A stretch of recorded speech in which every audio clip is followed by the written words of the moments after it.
বিশ্বকাপ জয়ী এই দলটির এক একজনের পুরো শরীরটাই যেন কলিজা। বিশ্বকাপ জয়ীদের মেন্টালিটি যেন আলাদা। যখন দল হারার কাছে ছিল, আকবর আলী করলেন 24 বলে 41 রান। একজন নিয়মিত ব্যাটার না হয়েও 200 স্ট্রাইক রেটে 10 বলে 20 রান করে দলকে জেতালেন অন্য বিশ্বকাপ জয়ী রাকিবুল। শরীফুল, তানজিম সাকিবরা জাতীয় দলে খেলছেন, শামীম, হৃদয়, তানজিদ তামিমরাও উঠছেন, রাকিবুল, আকবররাও দেখাচ্ছেন তাদের মনোভাব। বিশ্বজয়ীদের চিন্তা ভাবনায় যেন আলাদা। আরও জানাচ্ছেন শরীফুল ইসলাম। সম্মানজনক অবস্থান থেকে বিদায়, সম্মানজনক হার, দেশের মানুষের খেলা দেখতে আসাটাই বড় ট্রফি। ঠিক এই কথাগুলোর সাথেই কি আপনি পরিচিত নন?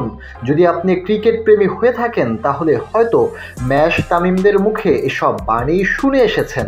তবে একটা দল ছিল যাদের লক্ষ্য বিশ্বজয় করা। হ্যাঁ, বলছি ভারতকে হারিয়ে লাল সবুজের পতাকা উড়িয়েছিলেন যারা, সেই 2020-এর যুব বিশ্বজয়ীদের কথা। তাদের মনোভাব যে ভিন্ন তা ফুটে ওঠে তানজিম সাকিবের আগ্রাসনেই, তাদের দক্ষতা ফুটে ওঠে শরীফুল ইসলামের লড়াকু মনোভাবেই, তাদের ভয় ডরহীন চিন্তা স্পষ্ট শামীম পাটোয়ারির দিক বেদিকের ব্যাটিং ঝড়ে।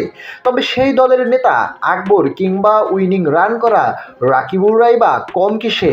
এই যেমন গত কালের কথাই ধরা যাক, ওভার প্রতি রান প্রয়োজন 10 রান করে আকবর আলী ক্যাপ্টেন হিসাবে নেতৃত্ব দিচ্ছেন সামনে থেকেই। তবে 47তম ওভারে আকবর আউট হলে বিপদে পড়ে বাংলাদেশ।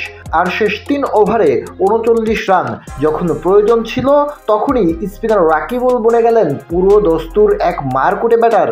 4-6 তোফালকে নিয়ে পৌঁছে গেলেন জয়ের বন্দরে। শেষ দিকে যখন ওভার প্রতি 10-এর বেশি রান প্রয়োজন, তখন ব্যাট হাতে আকবর আলী 24 বলে 4 বাউন্ডারি ও 2 ছক্কায় করেন 41 রান। এতে জয়ের স্বপ্ন দেখলেও আকবর আউট হওয়াতে বিপদে পড়ে বাংলাদেশ। তবে সেখান থেকে ত্রাতা হয়ে আসেন রাকিবুল। 10 বলে 3 ছক্কায় 20 রান করে অপরাজিত থাকেন রাকিব। তোফায়েল 20 বলে 1 বাউন্ডারি ও 1 ছক্কায় করেন 24 রান, যাতে জয় নিশ্চিত করেই মাঠ ছাড়ে ভবিষ্যৎ টাইগার প্রতিনিধিরা। তবে আলাদাভাবেই নজর কাড়েন আকবর আলী ও রাকিবুল, যা তারা 2020 সাল থেকেই করছেন নিয়মিতই।